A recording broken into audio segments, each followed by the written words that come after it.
Mas hoje nós temos aí então um momento muito especial. Estamos reunidos aqui neste domingo para celebrar Jesus, amém? Amém. Mas também nós vamos ter um momento especial do casamento, o casamento do Fabrício e da Ana. Amém. Eu queria convidá-los para vocês sentarem mais na frente aqui agora, já, faz favor.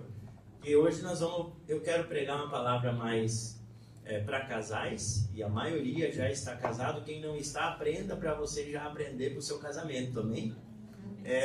E nós vamos estar nessa noite também fazendo aqui momentos de celebração de casamento do Fabrício, da Ana. E para nós o cristão, então sabemos que a Bíblia ela é uma instituição de Deus, amém? A Bíblia diz que o casamento quem instituiu? Deus.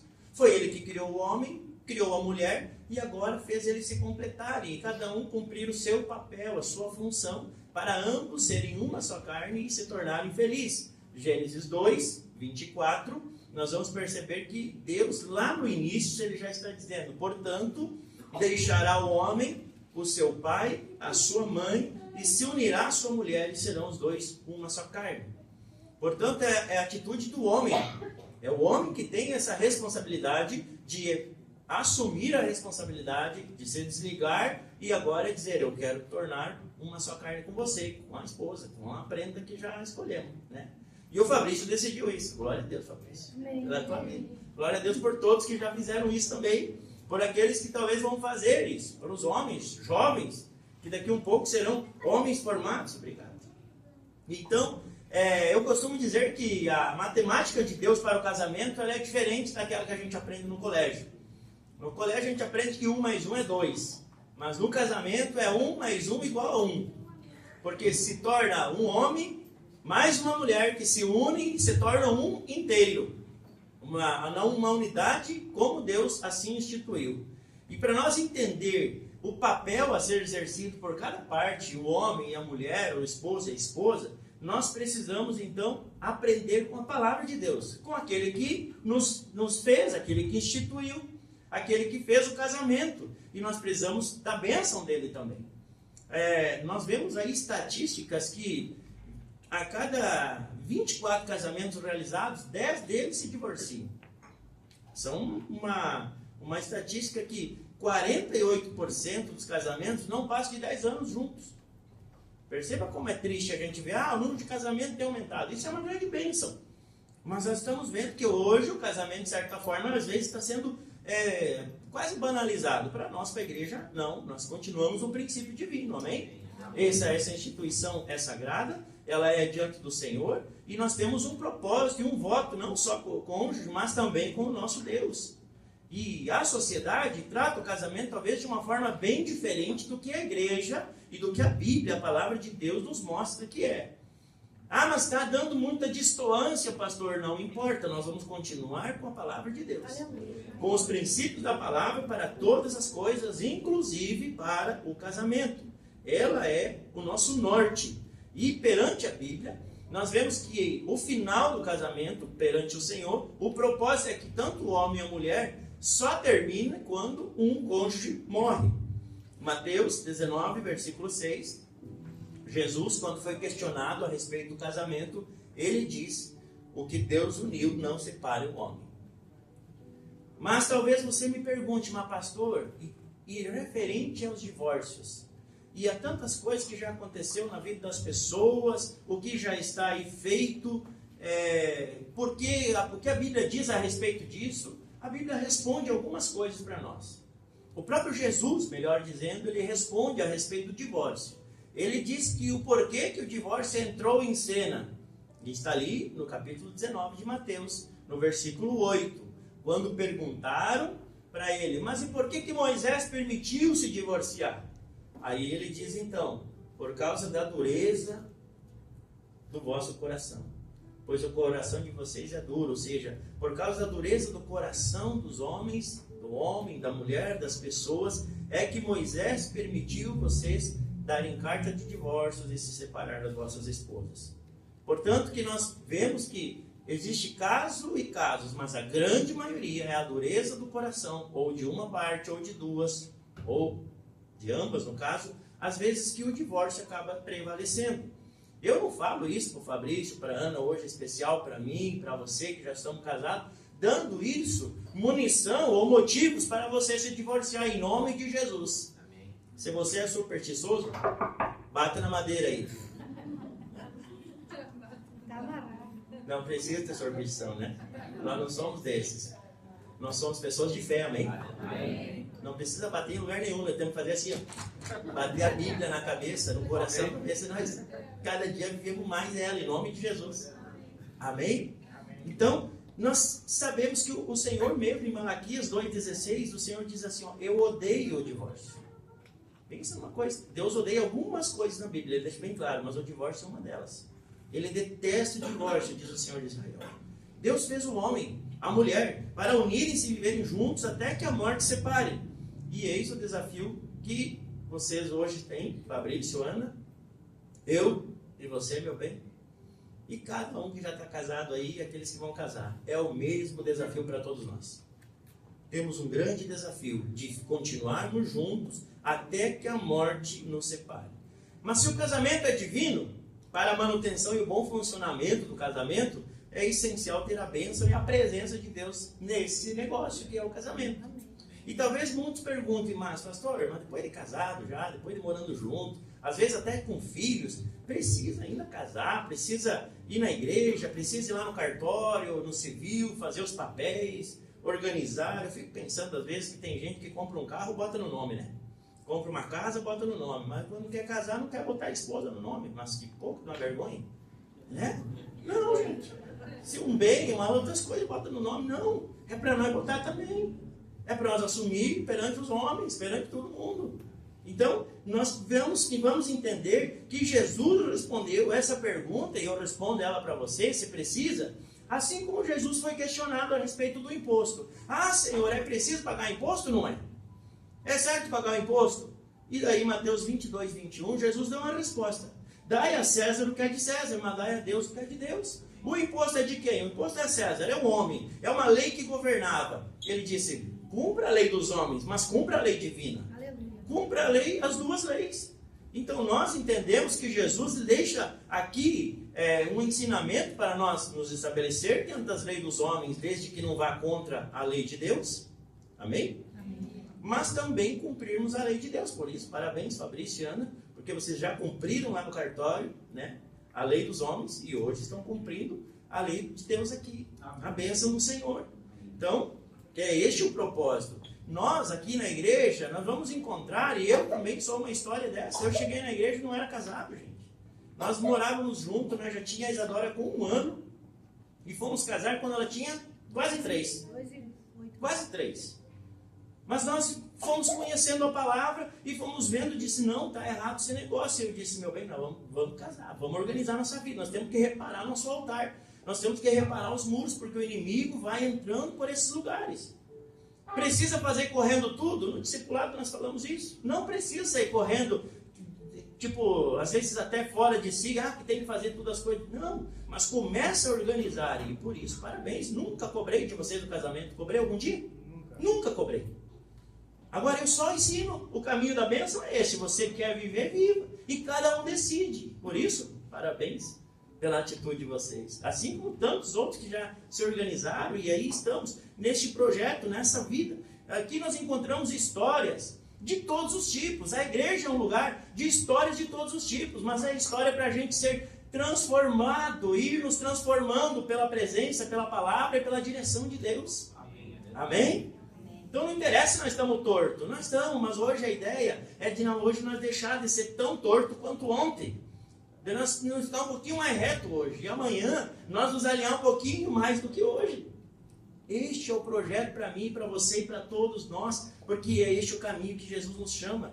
Então, se porventura você me ouve nessa noite e vê que tem coisas que não tem mais como resolver lá atrás, mas apega este ensino, coloca na mente, no coração e dizer, daqui para frente o negócio é diferente.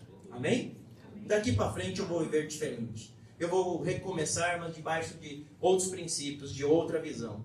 Todos nós que já estamos casados, e hoje vocês que estão aqui selando essa união, Fabrício, Anaíse, o ensino do Senhor é que só a morte nos separa. Olha para ele, olha para ela. Diz assim, é até ficar velhinho. De bengala, eu falo para a Angie, eu media 1,92, 3 até, já estou acho que no 1,90, estou diminuindo. E eu digo, a tendência é começar a andar de bengala e tu vai ter que me aturar. Os filhos crescem, casam e vão, digo, nós começa em 2, termina em 2. E vamos se aguentar e se abençoar. Não é verdade? A gente vai dizer que, mas a gente está sempre crescendo, sempre aprendendo uns com os outros. Principalmente dentro do casamento. Mas a ideia, esse negócio Deus nos instituiu para nós viver uma vida abençoada, feliz. Tem ali os estresses? Claro que tem. Porque são duas pessoas diferentes. Mas se o Espírito Santo está ali, ele sempre vai nos dar condições de nós conversarmos, orarmos e nos entender. Esse é o objetivo. Então, por isso nós precisamos entender. E eu quero ler um texto bíblico para deixar algumas verdades para nós. 1 Samuel, capítulo 1, versículo 1. E eu, há um bom tempo atrás, assim como eu falei alguns domingos atrás, eu estava lendo o livro de Samuel. E no capítulo 1 e 2, Deus me deu vários textos e mais ou menos algumas ideias eu lendo. E eu fui anotando.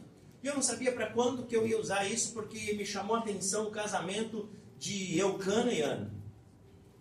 E eu disse, Senhor, quando é que eu vou usar isso? Eu não sabia quando que ia ter um casamento e tal. E eu deixei lá na minha pasta do computador. E quando eles me falaram do casamento, eu disse, então eu já sei para quando que era aquela palavra. E daí eu tive só meditando nela no decorrer da semana. E eu quero falar com um tema para nós nessa noite. Ligados não só de corpo, mas também de alma. O casamento é este o objetivo do Senhor. Não é apenas uma ligação de dois corpos. Não, é uma ligação de espírito, é uma ligação de alma. Deus deseja que o homem e a mulher, a partir do casamento, eles estejam ligados. Por que às vezes nós vemos vários testemunhos de que às vezes quando um casal, o homem ou a mulher estão longe, e parece que um sente alguma aflição, alguma coisa, dali um pouco tu fica sabendo que o outro passou por algum perigo, ou aconteceu alguma coisa. Parece que dá aquela dor no coração, dá aquele sentimento. Por quê? Porque nós estamos ligados muito além de dois corpos físicos.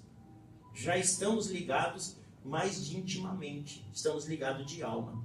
Esse texto nós vamos ler no capítulo 1, versículo 2.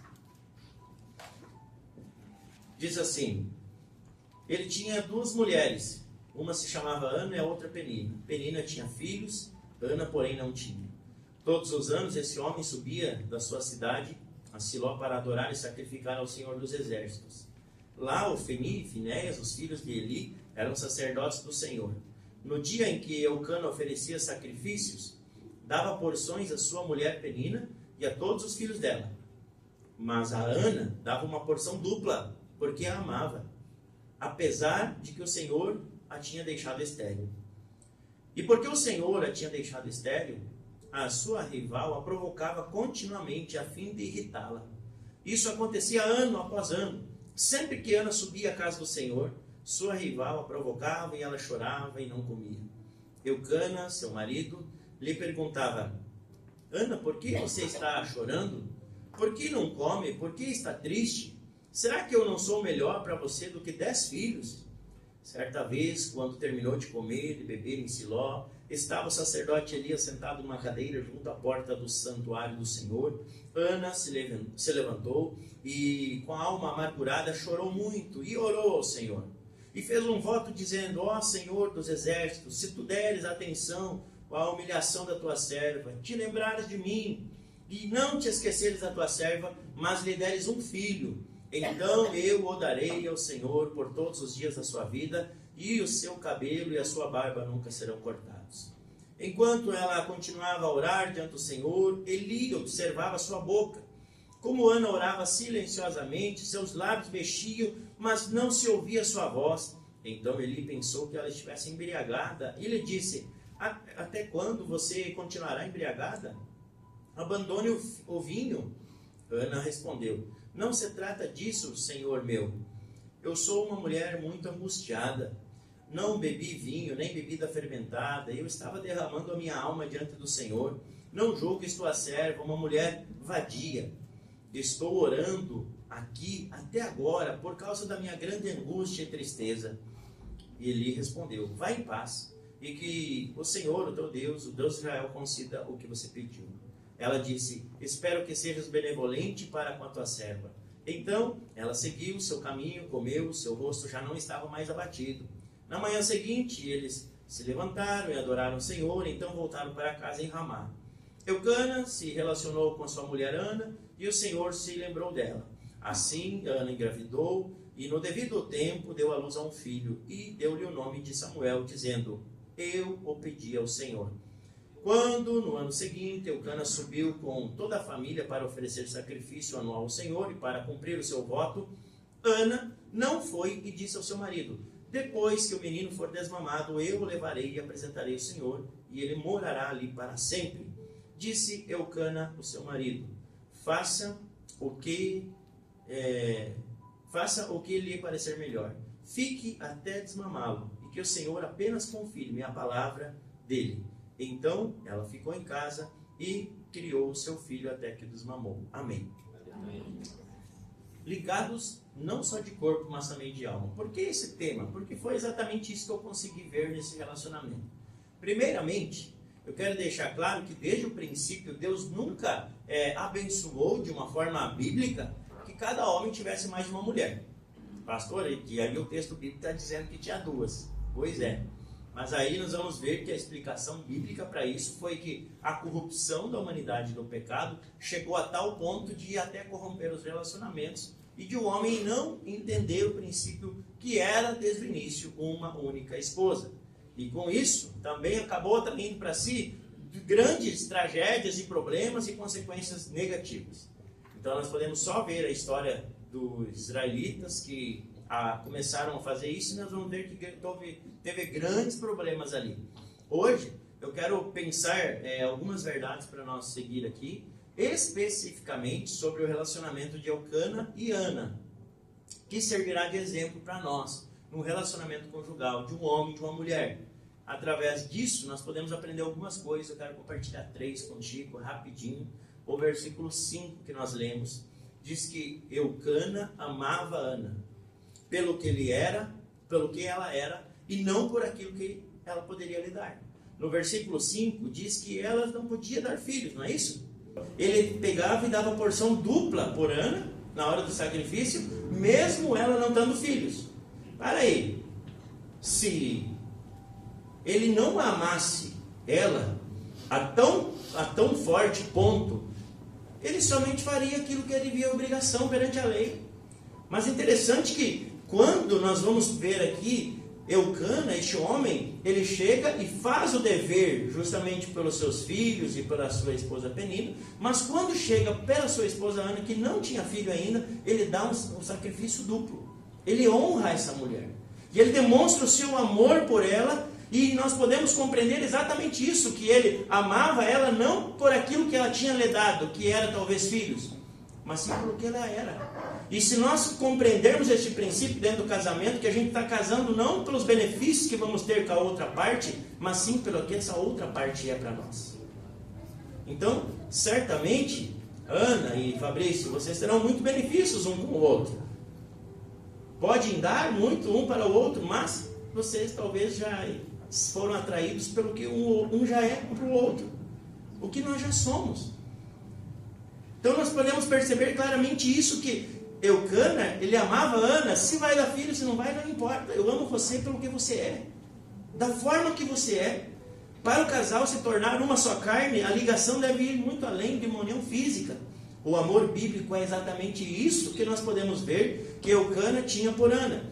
Ele não estava interessado que ela desse filho a ele ou não. Não estava interessado nisso. Veja que na hora do sacrifício, ele dava a porção dupla, então dobrada para Ana. E isso é muito forte, muito poderoso para nós entender este princípio no nosso relacionamento conjugal. Nós entender isso, que eu olhar para minha esposa e dizer: o que você me dá de troca? O que você me dá de benefício? Esperando, não, eu vou te amar se você me der isso. Não, não é isso. Eu te amo pelo que você é hoje. E você pode me dar algo, se me der lucro, é cereja no bolo, mas eu já tenho bolo. Entende? Eu já amo o meu cônjuge por isso que ele é. Então, Eucana estava diante do Senhor, e diante do Senhor ele demonstrava isso. Aos pés do Senhor ele demonstrava o seu amor, e ele expressava o seu amor pela sua esposa, dando a ela uma porção dupla na hora do sacrifício. Mesmo que ela ainda não tivesse filhos, ele honra ela de uma forma extraordinária. E nós precisamos aprender a honrar os nossos cônjuges. Você, mulher, honre teu marido, e nós, maridos, honremos nossas esposas. Honrar não é apenas dizer sim para tudo. Honrar é saber o lugar da outra pessoa que ocupa na minha vida. É saber o lugar que cada um de nós ocupa no nosso relacionamento. Eucana está aqui provando que ele não estava interessado nos benefícios que Ana podia lhe dar. Não. Simplesmente ele estava dizendo: eu te amo do jeito que tu é e tu não pode fazer nada. Era simplesmente assim. Se tu pode fazer alguma coisa, não interessa, eu te amo do jeito que você é.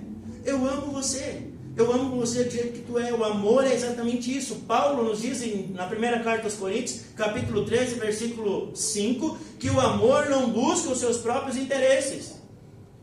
O amor, ele está preocupado não com aquilo que vem de benefício, os meus próprios interesses. O amor eu amo porque simplesmente eu amo. E ponto final. Nós podemos ainda ver que hoje em dia, este amor bíblico entre o casal e entre talvez os relacionamentos está muito diferente do que nós estamos encontrando. Que Deus abençoe e que esteja de acordo com aquilo que nós estamos vivendo. Amém? Amém. Que esse amor bíblico esteja de acordo com aquilo que eu e você já vivemos. Que Deus nos abençoe, que já possamos estar assim. O amor está, esse tipo de amor está diferente, não é assim. Todo relacionamento que não está firmado neste amor bíblico está fadado ao fracasso. Vai terminar, vai ter frustrações, vai passar por lutas. E se este amor não estiver firmado dentro dos nossos relacionamentos, principalmente dentro do casamento, facilmente o inimigo nos destruirá, nos separará. Todo relacionamento que não estiver com este princípio de amor, ele não dura. Principalmente no casamento, se este amor não estiver então aqui, preocupado, em vez de receber, do dar, do servir, do se doar. O exemplo está no nosso relacionamento com Jesus. Pense agora no nosso relacionamento com Jesus. Se continuamos nos relacionando com Jesus, é porque nele existe este amor que não está condicionado àquilo que eu e você podemos fazer. Deus ama quem? Todas as pessoas? Sim ou não? Sim. Deus ama o mundo todo, as pessoas todas? Sim. Todas as pessoas amam a Deus? Não. Perceba que Deus ama, independente do que as pessoas respondam. Uma pessoa que não acredita em Deus, Deus continua, eu continuo te amando. Por quê? Porque Deus não está preocupado com a resposta. O amor de Deus não está condicionado a uma resposta igual a dele. Ele decidiu amar. E é este amor que precisa estar dentro do nosso relacionamento. Não interessa se talvez vai ter um dia que vai ter problemas, vão estar de cara amarrada um com o outro, vai passar por dificuldade, não vamos conversar direito, não interessa, pode ficar beiçudinho, te amo igual. Pronto. E daí, consegue brigar desse jeito, se nós conseguirmos agir assim? Consegue se separar desse jeito? Não consegue. Porque se dois não quer, se um não quer, dois não briga. Se um não quer, dois não separa.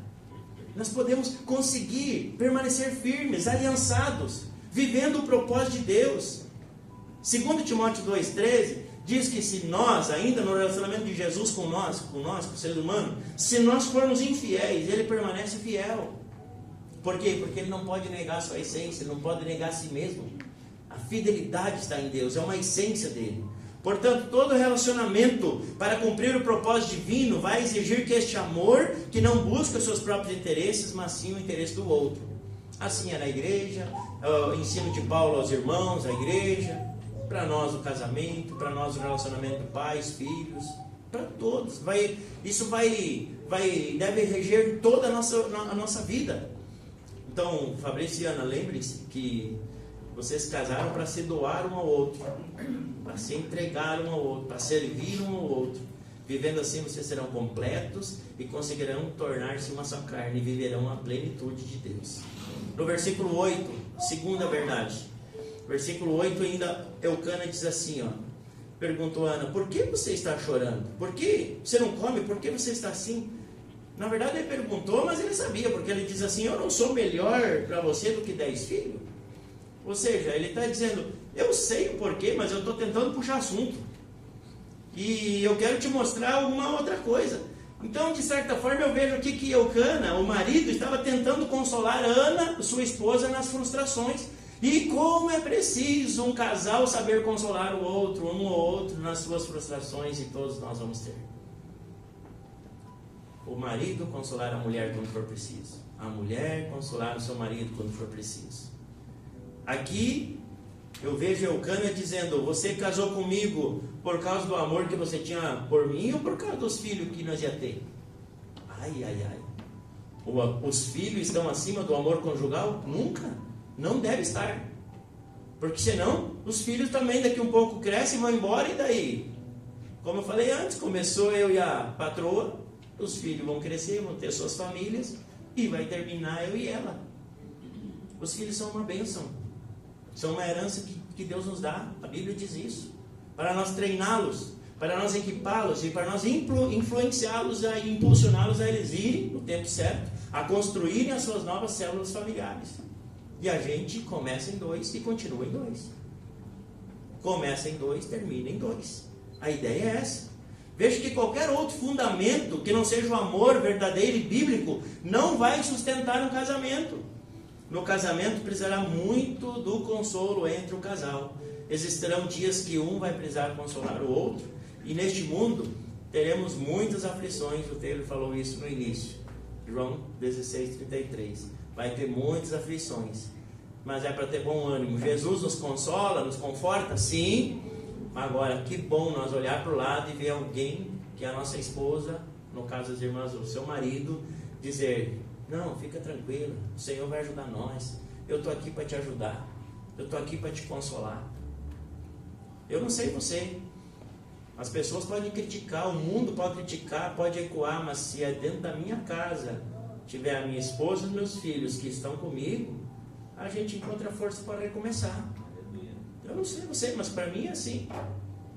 Agora, ao contrário, talvez todos os elogios de fora, dos outros, e dentro de casa estiver um monte de coisa ruim, não tem ânimo, não tem cabeça, não tem nada que nos deixe animado para sair para o mundo e para conquistar, para fazer, para colocar a mão nas coisas e prosseguir. Perceba o tamanho do poder que tem de influência no nosso relacionamento.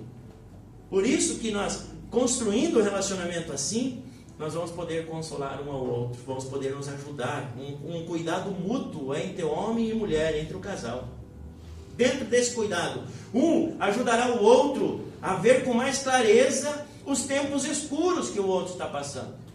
Às vezes tem dias nebulosos e tempos escuros que eu passo, e a minha esposa pode e me ajuda, durante muito tempo tem me ajudado. Agora tem dias que ela está passando por tempos escuros, aflições, tempos de ataques do inimigo, querendo colocá-la para baixo. Agora eu vou também dizer, não, continua, não, você está certo, não. Eu vou mostrar com clareza as outras virtudes que o inimigo não mostra. É dentro do casal, nós vamos aprender a proteger um ao outro. Nós vamos viver literalmente consolando e ajudando um ao outro. É isso que Eucana está fazendo com Ana. Ana, você realmente está, tudo bem, é uma verdade. Tu não tem conseguido ter filho, é um sonho teu. Mas escuta, por que está chorando? Tu não tem eu. Eu não sou melhor para ti, eu não tenho te cuidado tanto, eu não tenho te amado tanto, não sou melhor do que 10 filhos, ele está dizendo. Olha as outras coisas. Olha não aquilo que está faltando, mas aquilo que você já tem, que é a minha pessoa. Nós não se amamos. Entende que é neste contexto que aqui está acontecendo? Ana estava afligida, aflita, até pelas circunstâncias e também pela Penina, que ela não estava conseguindo ver o amor do seu marido. Eucana tenta mostrar à sua esposa que ela ainda poderia não ter tido filhos, mas ela tinha o seu amor e o seu cuidado. Tem coisas que talvez a esposa não vai ter, mas você não tem isso, mas tu tem o meu amor, tu tem o meu cuidado, tu tem o meu respeito, tu tem a minha honra. E ao contrário também é verdadeiro. Isso vai nos fazer com que a pessoa encontre força para vencer e para passar por aquilo. Entre este casal, E entre nós precisa haver constantemente fonte de consolo e amor. Nós vemos que esse casal tinha. Terceiro, o versículo 23, para nós ir para a parte final. O versículo 23 diz assim: Eucana, seu marido, diz: faça o que lhe parecer melhor. Fique aqui até desmamar o menino, e depois que o Senhor apenas confirme a palavra dele. E então ela ficou em casa e criou o menino até desmamar. Perceba. Terceiro, Eucana concordou com o voto feito pela sua esposa, mesmo ele não estando junto e fazendo o voto, a promessa. Eu fiquei pensando, digo, mas Senhor, se a Ângela chega lá e diz: olha, agora estamos aqui com o Isaac, né, o nosso filho homem, mas só que eu fiz uma promessa, que eu tenho que pegar aí dos 3, 4 aninhos, quando desmamar ele, levar e deixar ele lá. Mas como? Tu não falou comigo? Eu não estava junto nessa promessa? Pense se fosse você. Mas tu percebe que há uma ligação tão forte entre o marido e a mulher, que o marido diz assim: não tem problema. Se você está resolvida e você está em paz com isso, eu queria ver você bem. Há um amor, há uma ligação tão forte que não há conflitos nem nessa hora. Perceba que eu fico pensando, Ana estava na presença do Senhor, lá orando, como nós lemos, fez um voto, e agora, na hora de cumprir o seu voto, sua promessa, neste tempo, se fosse num contexto histórico, era o homem que governava toda a sua família. Era o homem o responsável pelas decisões de toda a casa. Ele poderia não concordar e pronto, era ponto final, não concordaria. Mas a mulher dele fez um voto desse tamanho, sem a concordância do seu marido, e isso poderia haver um grande problema. Afinal, como eu falei, as decisões, a autoridade estava sobre o homem. Ela engravidou, Samuel nasceu, agora chegou o momento dela revelar o voto que fizeram ao seu marido, e no versículo 22 e 23, Ana diz ao seu marido: olha, vai no templo, fica lá, mas eu vou cuidar do menino até desmamar, e depois então eu vou levar ele, vai ficar no templo para sempre, sempre no templo servindo ao Senhor. E agora poderia surgir um grande conflito entre o relacionamento, entre o casal. Mas Eucana diz assim: ó, faça como te parecer melhor, como te parecer bem. Tão somente cumpra a promessa que tu fez para o Senhor. Em outras palavras, eu vejo aqui dizendo assim: eu sei que tu é uma mulher que é temente a Deus. Eu sei que você ama o Senhor. Se você orou, se você é uma mulher, se você faz isso, eu concordo com você. São ligação tão forte, além de corpos físicos, que eles estavam ligados também de alma. Até neste momento. Que relacionamento que serve de exemplo para nós. Este casal não estava fora de sintonia espiritual também. Eles estavam andando na mesma linha espiritual. Eles não estavam unidos apenas fisicamente, mas eles estavam unidos espiritualmente. E a importância de ter um casal que ande junto, um homem e a mulher que andem juntos servindo a Deus. E eu sei que vários homens e mulheres oram às vezes pelos seus cônjuges, estão buscando por alguém, por algum familiar. Como é difícil, é mais pesado o fardo quando a gente está sozinho. E que bom porque vocês já estão juntos servindo a Deus. Que maravilha, porque assim vocês vão se ajudar, vocês vão ser plenos. Vocês estarão andando juntos em unidade de corpos, mas também de espírito.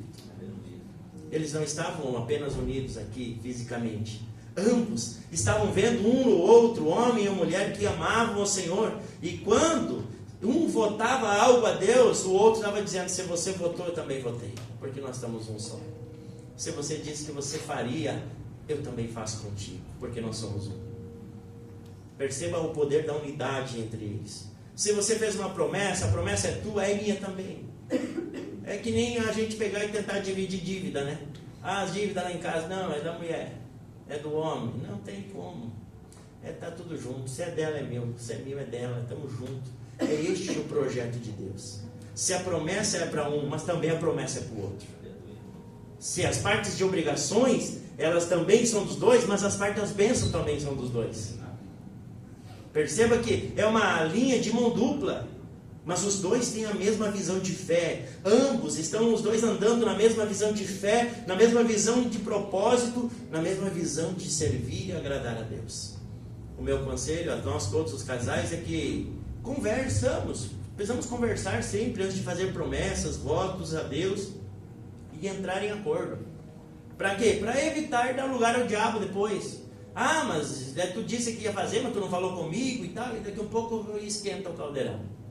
Então converse antes. Converse, ore e entre num acordo. O inimigo às vezes encontra lugar nessas brechinhas para entrar e às vezes deixar grandes, terríveis, às vezes consequências no nosso meio. Mas o propósito de Deus, que ambos nós, que o casal, tenham uma vida espiritual alinhada com o Senhor. Que ninguém esteja disparado na frente do outro. Ah, não, eu tenho tantos anos já de cristão, eu conheço mais da Bíblia que a minha esposa. Ei, se você conhece o homem mais do que a tua esposa, é teu dever de ensinar ela e puxar para junto de ti. Se a mulher é mais velha de caminhar de fé e conhece mais que o marido, que talvez é mais novo, é teu dever de chamar ele para perto para ele não ficar atrasado. A ideia é andar juntos, na mesma visão de fé, de ninguém estar sabendo mais nem menos, nós dois ir juntos, andando na mesma visão de fé e de crescimento, para concluir o propósito de Deus, revelado pela sua palavra no casamento, é andar junto em todas as coisas, inclusive espiritualmente. E sempre lembrando que não é para a gente ser feliz, é para nós fazer o outro feliz. Se nós tivermos essa mentalidade, aí sim nós encontraremos a felicidade. Este casal estava ligado não só de corpo, mas também de alma e de espírito. Portanto, lembre-se, Fabrício, Ana, amem um ao outro pelo que o outro é. Vai ter benefício, daqui a um tempo Deus pode mandar filhos, pode mandar outras coisas, mas isso tudo é consequência. Primeiro olhar, primeira conversa, aquele primeiro pegar na mão, guardem isso. É aquela pessoa que vocês amaram um ao outro. A gente lembra do cônjuge, nós lembramos. Aqueles que talvez não tenham aí, então, daqui a um tempo você vai ver, você vai poder testemunhar disso. Lembre-se, Fabrício e Ana, consolem um ao outro. Estejam sensíveis espiritualmente. Quando estiver mais triste um ou outro, chegue perto. O que eu posso te ajudar? É mais fácil estender a mão do que jogar uma pedra, né? Então que vocês possam sempre conversar e consolar. E andem alinhados espiritualmente. São os princípios que nós aprendemos com a vida de Eucana e Ana. E nós podemos aplicar ipsis literis na nossa vida conjugal também. Assim, desejamos e oramos principalmente a vocês, Fabrício, Anaíse, que vocês consigam cumprir o propósito de Deus em relação à união conjugal de vocês. Porque assim vocês serão plenos e felizes, satisfeitos no Senhor. Usem e abusem dos conselhos bíblicos para o casamento, no relacionamento, em todas as áreas, para o projeto do matrimônio e da família de vocês. Assim, com o manual, vocês vão poder saber discernir os caminhos errados e encontrar sempre o caminho da bênção e da vida, que Deus sempre mostrou. Desejamos que a presença de Deus nunca falte. Talvez vai faltar algum dia alguma coisa financeira, alguma coisa na despensa, não vai ter às vezes a condição ou um móvel, alguma coisa que a gente quer, isso faz parte da vida. Não vai ter tudo talvez que a gente quer, mas tendo a presença de Deus lá é suficiente. Tendo a presença de Deus, vocês vão conseguir desfrutar e descansar no Senhor e desfrutar do cuidado dele. E lembre-se que tudo que é flexível é mais difícil ser quebrado. Então não sejam duros. Ah, porque eu só nasci assim. Ah, porque a minha casa com o pai e a mãe era assim. Porque eu sou assim e não mudo. Não. Tudo quem não quer mudar endurece e quebra. Flexível dobra, cede. Aprendam a ceder. E todos os relacionamentos nós precisamos ceder. Principalmente no casamento, onde nós vivemos a maior parte da nossa vida, precisamos aprender a ceder. Junto com a pessoa que nós escolhemos, para dividir toda a nossa história, deixar todo o nosso legado para a futura geração. Que Deus abençoe vocês, que Deus abençoe cada casal presente, em nome de Jesus. E queria convidar vocês para nós fazer uma oração.